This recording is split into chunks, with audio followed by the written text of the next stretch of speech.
Top नहीं हो पाता, राइट। चलते हैं आगे।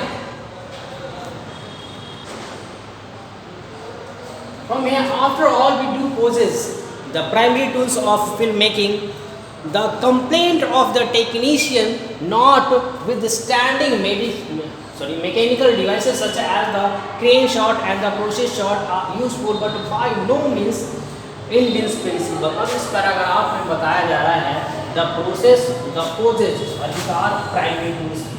एक फिल्म को बनाने में जो बेसिक टूल्स होती है, बेसिक औजार होती हैं, उस औजार का टेक्नीशियन अच्छे से यूज़ तो कर पाते हैं, लेकिन फिर भी उनको इसके अगेंस्ट कंप्लेन है कि उनके पास एडवांस किस्म की टूल्स नहीं है।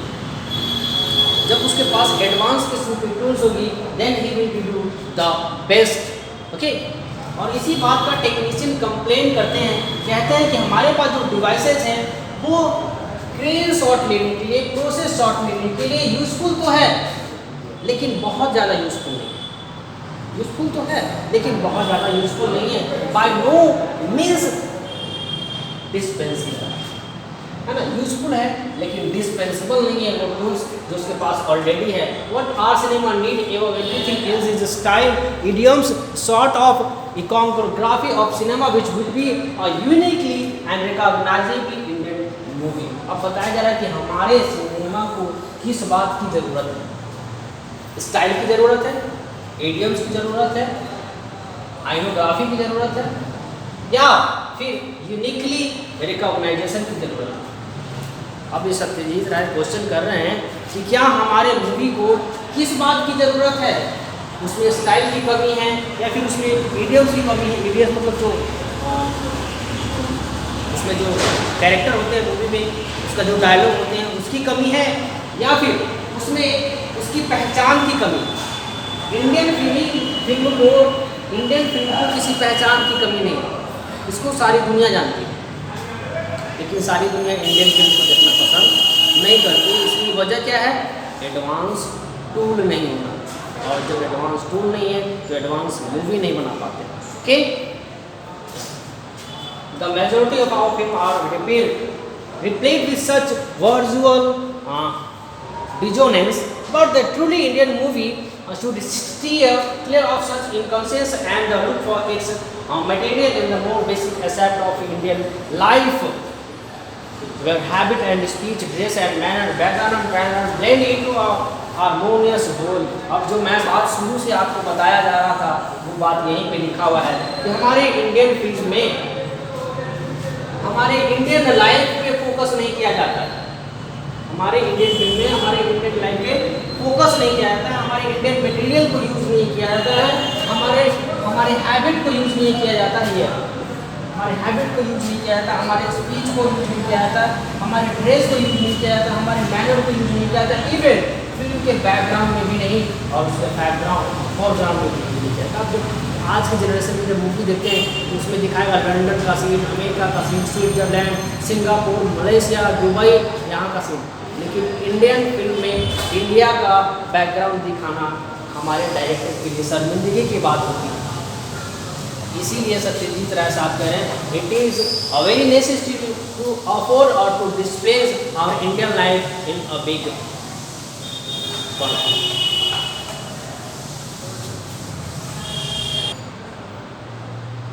Now, it is only in a drastic simplification of style and content that hope for the Indian cinema resides. At present, it would appear that nearly all the prevailing practices go against such a simplification. अब बताया रहा है कि it is only a drastic simplification. ये जो हमारा Indian movie है एक सिंपल ड्रास्टिफिकेशन, एक परिचायक है, एक परिचय, एक इंट्रोडक्शन है किसकी? स्टाइल की, और उसमें पड़े कंटेंट की, उसमें पड़े मटेरियल्स की, उसमें पड़े एजेंट्स की।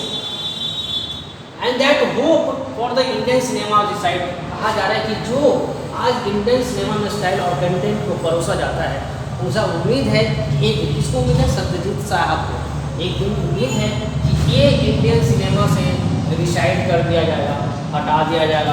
But in present it would that made, लेकिन कह रहे हैं कि अभी लगभग जब ये स्टोरी लिखी गई होगी उस समय की बात ये सत्यजीत साहब कर रहे हैं, कह रहे हैं कि अभी आने वाले फ्यूचर में ये बहुत सालों तक, बहुत दिनों तक प्रिवेल करेगा, प्रैक्टिस करेगा कहाँ, Indian culture. That is this.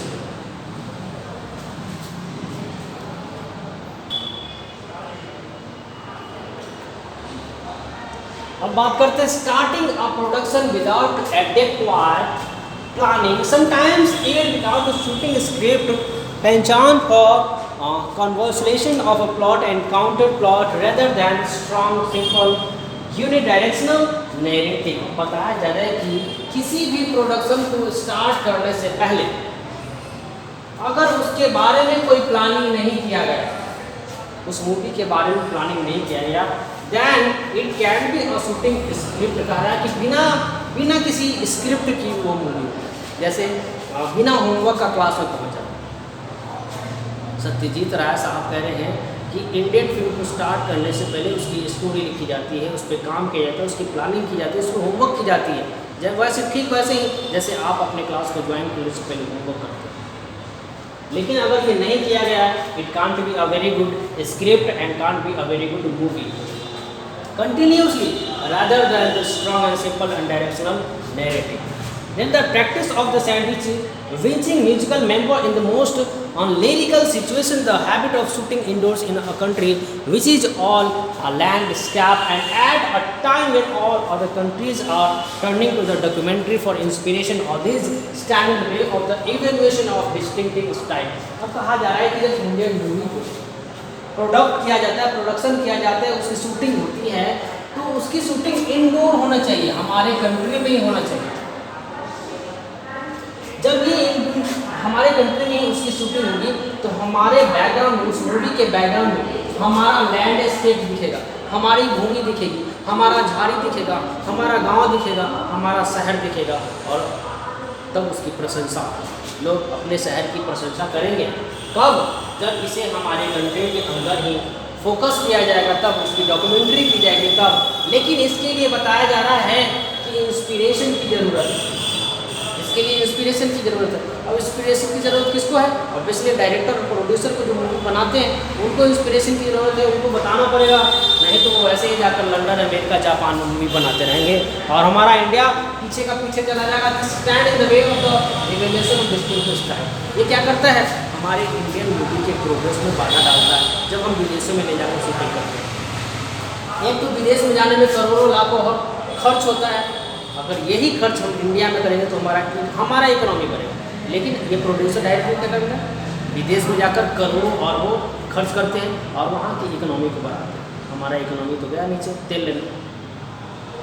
इसीलिए इंडिया गरीब है, लेकिन इंडिया गरीब नहीं है।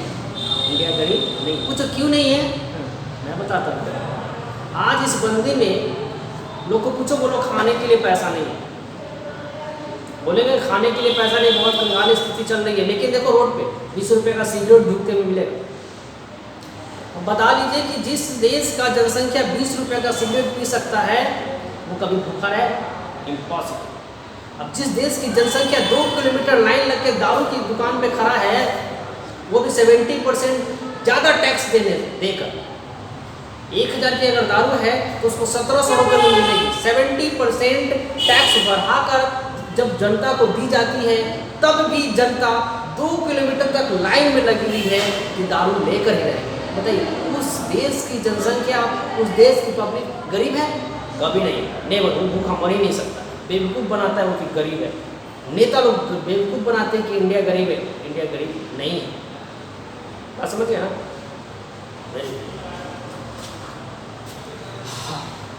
अब चलिए यहाँ पे बात करते हैं। देयर लिखा है, there have been rare glimpse of an enlightenment approach in a handful of recent films.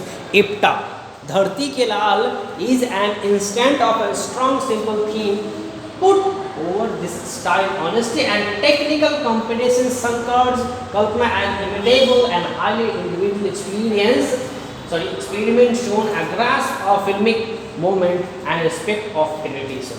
अब इसमें बता रहा है इंडियन मूवी के बारे में कि ऐसा देखा गया है रेयर ही देखा गया, ऐसा रेयर ही देखा गया है कि हमारा जो इनलाइटमेंट अप्रोच है उसको ग्लिम्स किया गया, उसको आगे बढ़ाया गया, ऐसा बहुत कम देखा गया। लेकिन फिर भी जितना भी हैंडफुल रीजेंट मूवी आई है जिसमें इप्टा प्रोडक्शन की फिल्म आई थी जिसका नाम था धरती के लाल, वो एक इंस्टेंट और स्ट्रॉन्ग थीम वाली मूवी थी जिसमें हमारे इंडियन स्टाइल को प्रदर्शित किया गया था। धरती के लाल, अगर इंटरनेट पे है तो यूट्यूब पे एक बार सर्च करके देखेंगे धरती के लाल मूवी कैसी बनी। आज हम भी देखेंगे, कभी नहीं देखा मैंने, आज हम भी देखेंगे, ट्राई करेंगे कैसी मूवी है और उसमें इंडियन कल्चर को कैसे शो किया गया। I will just look at after, आप भी देखें। Then honesty and technical competence, अब बताया जा रहा है कि इसके बाद शंकर की एक कल्पना थी, शंकर की एक कल्पना थी। आप पता नहीं ये शंकर कौन है, लेकिन बताया जा रहा है कि शंकर की एक कल्पना and imitable and highly individual experiment था, मतलब इसकी जो एक कल्पना था, मतलब लगता है इसी के द्वारा इस मूवी को क्रिएट किया गया था और उन्हीं की कल्पना को, उन्हीं की इमेजिनेशन को बताया जा रहा है कि आम पब्लिक ने एक करके उसका एक्सपेरिमेंट किया, उसकी देखभाल की और then it will be a very good respect of tradition.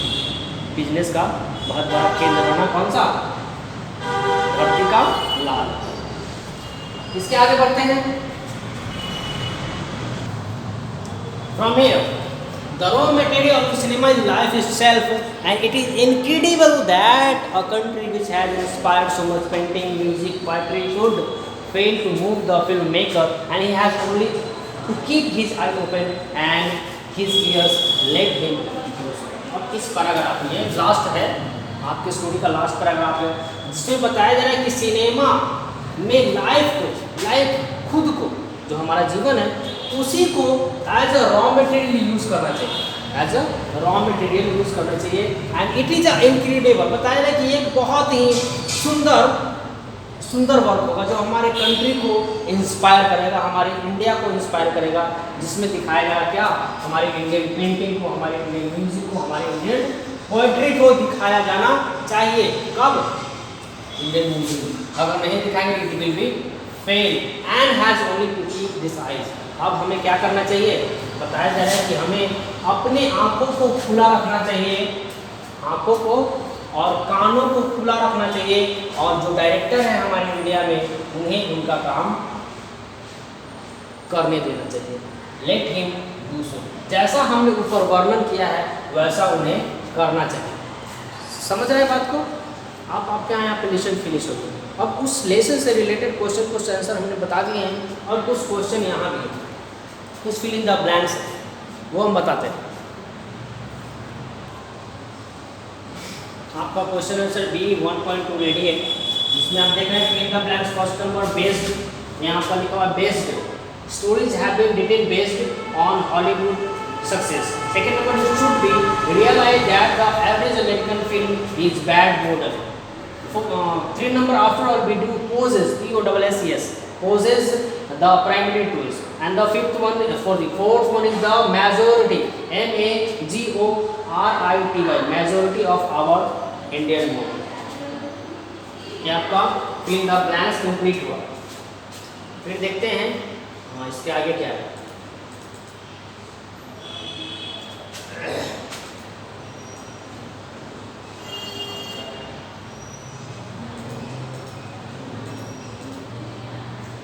इसके आगे फिर से ये है fill in the blanks, but the truly Indian film should dash clear of the dino consisting। इसको भी फिल कर देते हैं, फिर आप देख लेंगे। फिफ्थ नंबर में देखेंगे, but the truly Indian film should steer, STEER, steer clear of such inconscience। and the sixth number, there have been, ये been, have been, seen नहीं been, okay, been rare glimpse, ये आपका feel हो गया। उसके बाद माय डियर कुछ question answer है, उसको भी मैं बता देता हूँ। वैसे तो क्वेश्चन आंसर लिख के देना ही पड़ता है मुझे, फिर भी आपको बता दें। यहाँ पे शॉर्ट आंसर है, have average American film been a bad model. ये बोल दीजिए, बता रहे हैं कि कोई भी एवरेज अमेरिकन फिल्म बैड होता है। बैड वर्ड होता है, अगर होता है तो आपको रीजन देना पड़ेगा, अगर नहीं होता है तो भी आपको रीजन देना।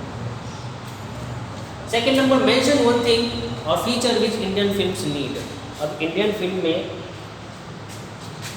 ऐसा कौन से फिल्म की आवश्यकता है वो आपको बताना पड़ेगा, बस एक ही चीज़ बताना पड़ेगा, वो क्या है? बेसिक फंडामेंटल हमने बताया था वही। फिर से third number, do Indian film makers possess the primary tools of film.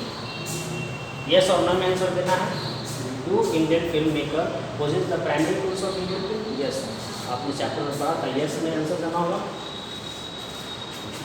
उसके आगे लॉन्ग टाइम, ये बहुत सारा क्वेश्चन है। Long time question answer.